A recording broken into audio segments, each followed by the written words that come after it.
Hola César. Hola Fabi, ¿qué tal? Muy bien, ¿y tú? ¿Cómo vas? Muy bien. Muy bien, muy bien. Muchas gracias por Ah, aceptar mi invitación y bienvenido a mi podcast. gracias a ti por invitarme. Tengo ganas de hablar de este tema porque además me ha servido para conocer mucho más, para saber mucho más de lo que ya sabía, que tampoco sabía muchísimo porque es un tema que yo viví de refilón, ¿no? A través de mis tíos, porque yo vivía con mi madre y mis tíos en los 90. Entonces ha sido muy guay descubrir un poquito más de este fenómeno del que vamos a hablar hoy. Vale. Antes de hablar de este fenómeno, por favor, preséntate.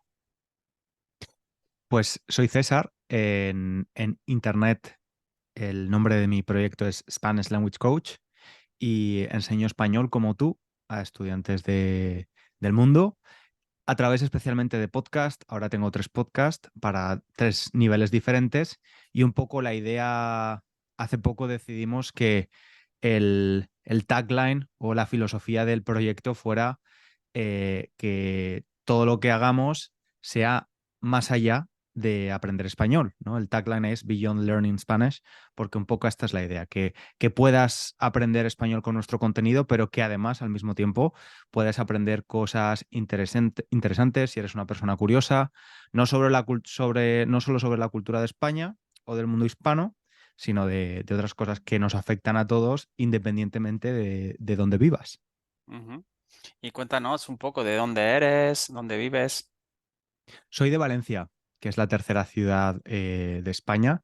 Nací allí y viví allí los primeros 24 años de mi vida, aunque mis padres, ninguno de los dos son de Valencia, son migrantes nacionales.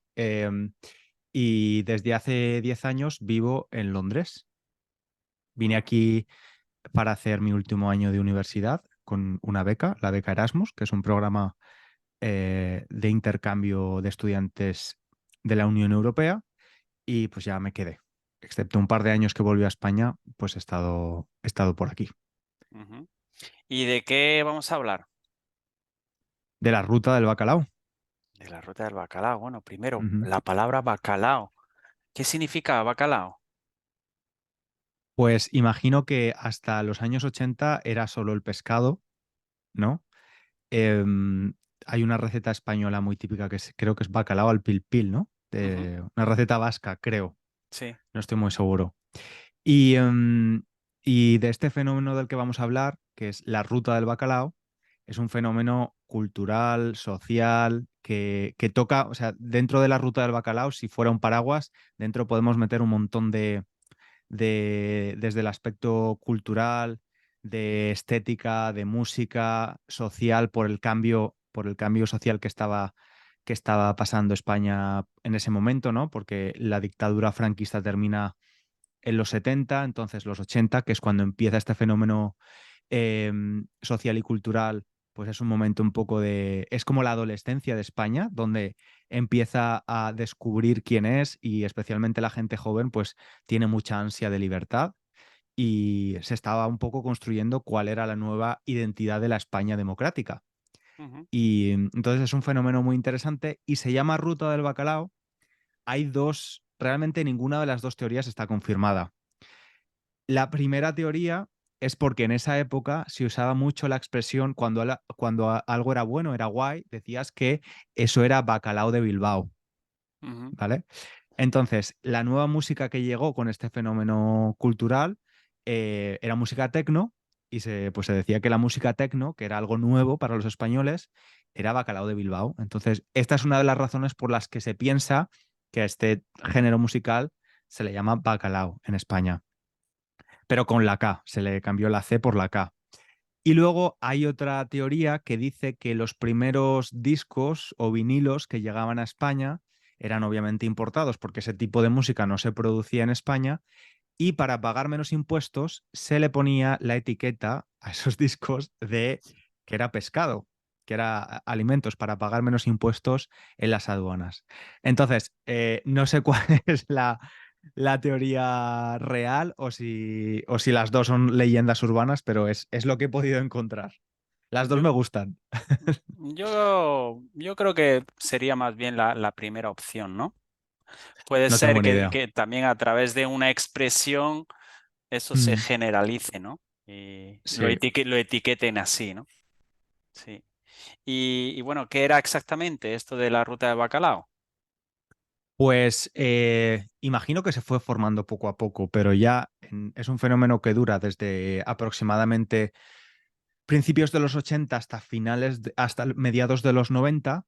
Así que yo lo viví en Valencia, que es donde se desarrolla principalmente hasta los 5 o 6 años, porque yo soy del 89, y es un fenómeno en el que mucha gente de toda España iba a Valencia el viernes por la noche a una carretera que está muy cerca de la ciudad, de la capital, y en esa carretera había varias discotecas donde podías escuchar y bailar música techno, y eran discotecas que se convirtieron casi en lugares de culto. De hecho, a una de las discotecas se le conoce como la catedral, porque era prácticamente una peregrinación que hacían personas jóvenes de toda España hacia Valencia a vivir eso que era la ruta de lo que todo el mundo hablaba. Y pues bueno, como te digo, no es solo una cuestión de música, que también, porque en los 80 la única música que se escuchaba en España era música española, pop, algo de influencia pues estamos hablando de los 80 finales de los 70 con el dance, ¿no? Fiebre del sábado noche y todo Ujú. esto, y de repente llegan unos sonidos eh, muy, muy, con mucho acelerón y con mucho empuje, que llama mucho la atención a los jóvenes españoles. Y además también algo bastante particular de la parte musical es que hasta entonces tú ibas a una discoteca, y es como ahora, y tú conoces la música que están poniendo, ¿no? Si tú vas a una discoteca que te gusta, porque te gusta el pop o el pachangueo, conoces la música. O si vas a otro tipo de garito, una música que te guste, también sueles conocer los temas. En la ruta del bacalao, lo particular era que se iba en contra de lo mainstream, se buscaba la vanguardia, se buscaban sonidos nuevos, y lo que se hacía era que los DJs ponían música que nadie conocía o que prácticamente nadie conocía. Y de hecho, uno de los DJs más míticos de esta época hacía siempre una performance antes de empezar su sesión, para ilustrar un poco esta animadversión tan grande hacia la música mainstream que tenían. Y la performance consistía en, delante de todo el mundo, coger el vinilo de una canción que a lo mejor era muy conocida en esa semana, algo pop o algo mainstream, algo que se escuchaba mucho, y romperlo en pedazos y tirárselo al público, ¿no? Entonces iban en contra de lo que se escuchaba. Sí, romper las reglas, digamos, ¿no? Exacto, sí. Ujú. No solo con la música, sino con muchos más aspectos. Claro, tú imagínate llegar lo que tú dices, ¿no? No sabes qué vas a escuchar, ¿no? Llegas a la discoteca como muy expectante, ¿no? Y Sí, escuchas un temazo. Imagínate esas personas por primera vez escuchar algo así que era como muy novedoso, ¿no? Y que te daba un chute de energía, ¿no? En el cuerpo. Escucharlo por primera vez, supongo que habría mucha euforia en ese momento, ¿no? claro. Además, la gente iba a bailar, te quiero decir. No es como ahora, que hay mucha gente que está con el cubata en la mano moviéndose así o socializas. No, no, la gente iba a bailar, lo daban todo. Y no solo en la discoteca, porque también algo muy representativo de la ruta del bacalao es el nacimiento del parquineo. Es decir, que la fiesta no solo estaba dentro de la discoteca, sino también fuera en el parking. Y se bailaba en el parking, sobre el capó del coche, incluso se hacían paellas, que es el plato típico valenciano, en los parkings, porque la ruta del bacalao, claro, como te digo, normalmente los que eran muy, muy ruteros empezaban la fiesta el viernes y la acababan el lunes. Entonces había momentos donde tenían que comer, no sé si descansaban o no. Es cierto, y de hecho esto es una de las cosas más negativas de la ruta, que en esta explosión de libertad y de novedad y de redescubrirse, las drogas también tuvieron un papel importante, ¿no? Se consumía mucha droga, específicamente una que, no voy a hacer apología de las drogas, no estoy a favor de las drogas, pero una droga específica que un poco lo que hizo es que hubiese muy buen rollo. O sea, no era una droga que pusiese violenta a la gente, todo lo contrario, como que impulsaba ese sentimiento de amistad y de buen rollismo. Y pues ya te digo, el parquineo fue también fundamental y la gente iba a pasárselo bien, a bailar, a verlos. Todo era nuevo, desde la estética, desde las luces. Por primera vez las luces iban en son o a son, o estaban coordinadas con la música. Los espectáculos y las performances que se hacían eran increíbles. Toda la estética, desde los flyers que se entregaban, todo estaba muy, muy cuidado y era muy artesanal. Ujú. Yo recuerdo, hablando del parking, de los coches y todo, ahí es cuando se empezó a trucar los coches, ¿no? A tunear los coches. Se empezaban Sí. o sea, había gente, yo recuerdo que en mi pueblo había gente que había pagado, había gastado un montón de dinero en preparar el maletero del coche para poner altavoces muy grandes, para después solamente abrir el maletero Mm, y poner la música y bailar allí fuera, ¿no? En el aparcamiento. claro. Y Es que, mm, sí. que la estética era muy importante en los clubs, en las discotecas, en los coches, también la gente cómo iba vestida. O sea, de repente pasaron de vestir todos más o menos igual, llegan las influencias de otros países y había una estética que mezclaba lo punk con lo gótico, con los new romantic. O sea, era una mezcla bastante increíble y eso llamaba mucho la atención, ya te digo, a todo el mundo que venía de varias partes de España, más tarde de otras partes del mundo también. Y luego también algo bastante curioso de esto es que ahora tampoco pasa, e imagino que antes de la ruta tampoco pasaba, es que la mezcla de gente que había ahí. O Ujú, sea, tenías gente desde campesinos hasta gente que venía de grandes ciudades, se juntaba gente de diferentes estratos sociales, gente de clase trabajadora con los pijos, con los emos. No, no había emos en ese momento, pero digamos que no había tanta división. No, no, la sociedad no estaba tan colectivizada y era como mucha libertad, como todo estaba bien y imagino que se juzgaba menos, no lo sé, pero la estética era muy loca. Y de sí. hecho yo, las cosas que recuerdo de tener, ya te digo, 5 o 6 años, yo vivía con mi madre y mis tíos que en ese momento tenían 20 y pocos años y a veces iban a estas discotecas, ¿no? Y yo recuerdo sus habitaciones con los pósters de las discotecas míticas y la música que se escuchaba en casa. Y recuerdo su estética también, con pendientes, con las Dr. Martens, las Ujú. botas Dr. Martin.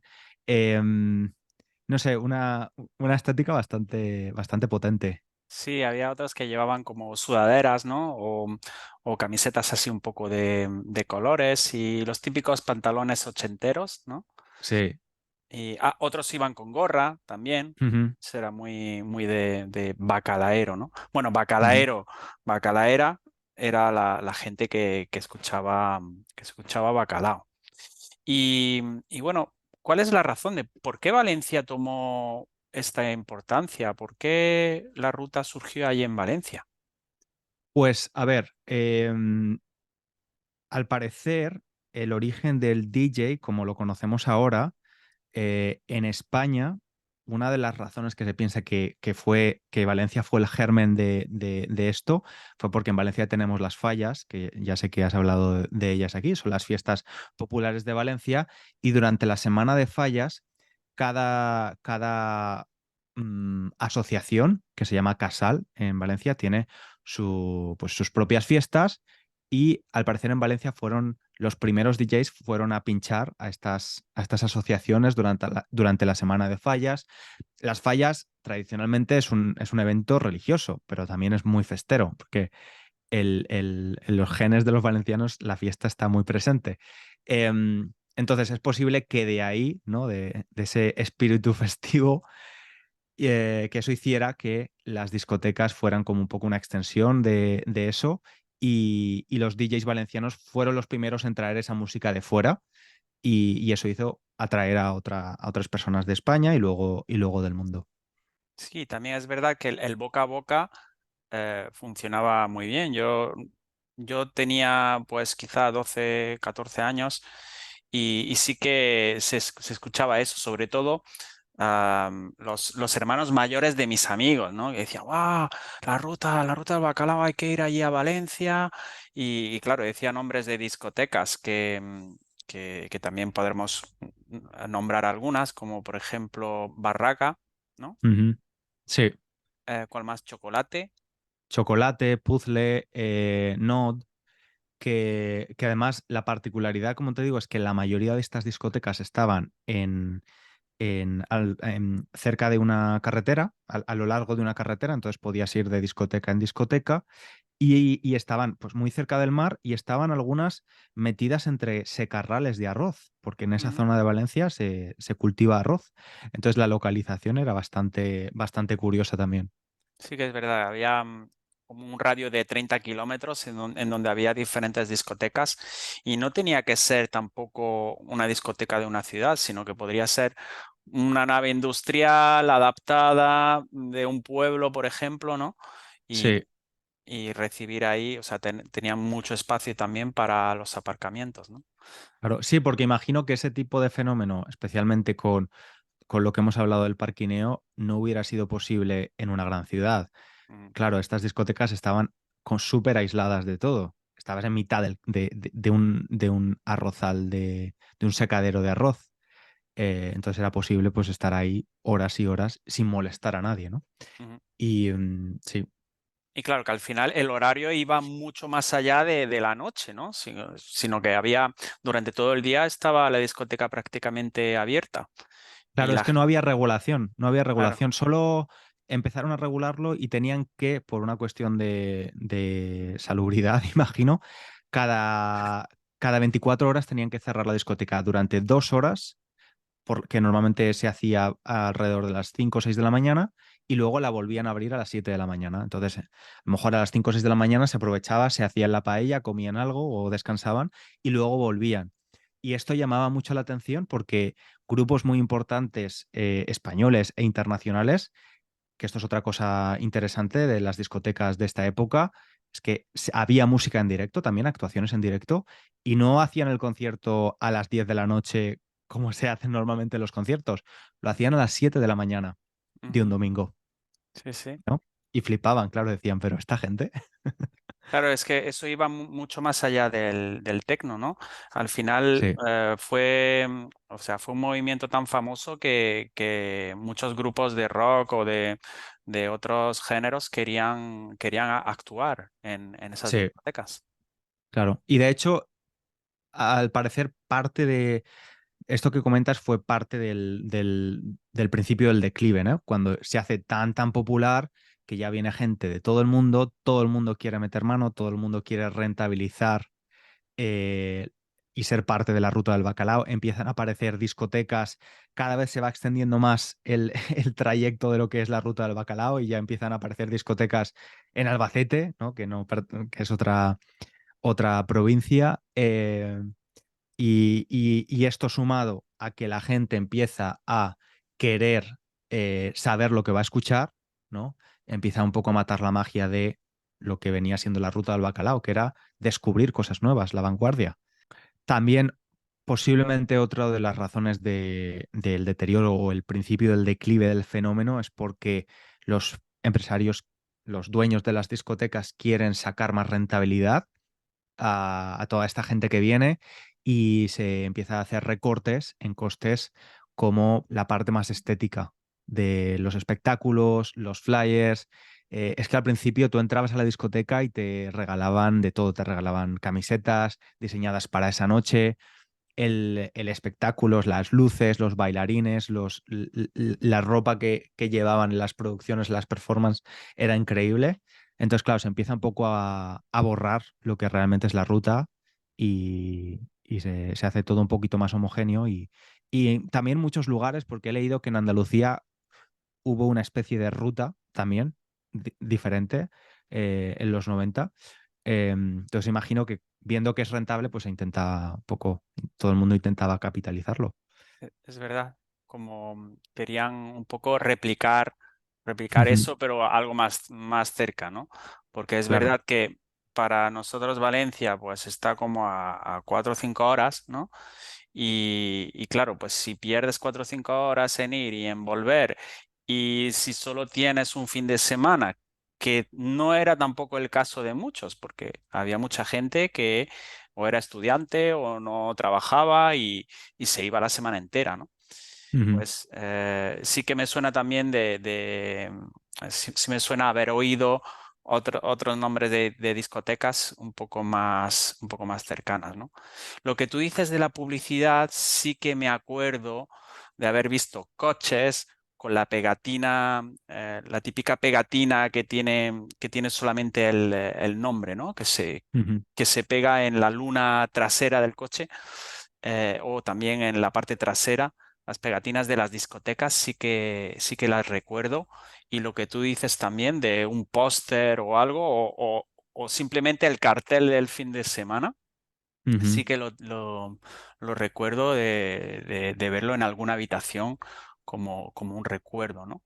Y sí que es verdad que hay un tipo de nostalgia, ¿no? De la gente que ahora tiene pues 40 y algo, 50 o por ahí, ¿no? Porque como fue hace 30, 40 años, sí que hay un tipo de nostalgia, ¿no? La gente, las historias que he escuchado de la ruta del bacalao es como que fue como algo inolvidable, ¿no? Para ellos, por todo lo que hemos dicho, ¿no? Por ser algo nuevo, por ser algo que rompía con todo, ¿no? Eh, no sé yo qué influencia puede tener, qué influencia tuvo en la sociedad y que sigue teniendo ahora en Valencia. A ver, no lo sé. Es verdad lo que dices tú, hay muchos nostálgicos de la ruta. Cuando me he estado documentando para esta charla contigo, todos los comentarios eran de personas que habían, de ruteros, que habían experimentado la ruta del bacalao y hablaban con mucho entusiasmo de ella y con mucha nostalgia. Imagino que tuvo un impacto positivo para la ciudad de alguna forma, ¿no? Porque llegaba mucha gente cada semana, se creaban muchos puestos de trabajo. Un impacto negativo también, ¿no? Porque había mucha menos concienciación eh, a nivel e información también de drogas. Yo, por ejemplo, te digo, viví en Valencia. Nací en el 89, en los 90 y sobre todo para finales de los 90, yo recuerdo que en mi barrio, por ejemplo, había un montón de problemas con la drogadicción. Y yo vivía en un barrio que era... Los edificios pertenecían al Ministerio de Vivienda, era vivienda subvencionada para familias numerosas. Mis abuelos tenían 9 hijos, entonces le compraron un piso en ese edificio subvencionado y había muchas familias no con 9, con 13 y con 15 hijos, y había familias donde todos los hijos tenían problemas de drogodependencia, ¿no? Porque la droga llega a España con el fin de la dictadura, pero sin nada de información. Ujú, Y luego también esa generación del baby boom, los que se llaman ahora boomers, son personas que de repente en esa época no había trabajo, porque era una generación súper numerosa, y se junta, era un caldo de cultivo, ¿no? Para desempleo, desinformación, luego especialmente para las clases trabajadoras, en el caso de que tuviesen algún problema de drogadicción, menos recursos para poder hacer frente a eso. Entonces imagino que también tuvo, porque ya te digo, creo que es un movimiento social que hay que poner en valor, porque fue importante y novedoso, pero que al mismo tiempo también no hay que olvidar que una parte importante de ese movimiento, las drogas tuvieron un impacto importante, ¿no? Entonces, en Valencia se sigue hablando de la ruta. Hace poco han creado una serie, A3 Media creó una serie que se llama La Ruta.